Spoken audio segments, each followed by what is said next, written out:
Milli Hidrometeorologiya Xidmətindən verilən məlumata görə, mayın 18-də Bakıda və Abşeron yarımadasında havanın dəyişkən buludlu, əsasən yağmursuz keçəcəyi, lakin səhər bəzi yerlərdə az yağış yağacağı, şimşək çaxacağı ehtimalı var.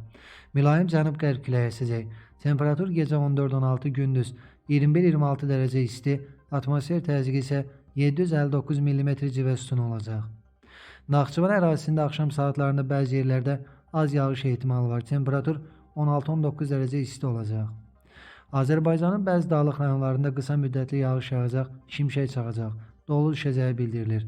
Bəzi yerlərdə arabir duman olacaq, mülayim qərb küləyi əsəcək. Digər ərazilərdə isə yağıntı gözlənilmir.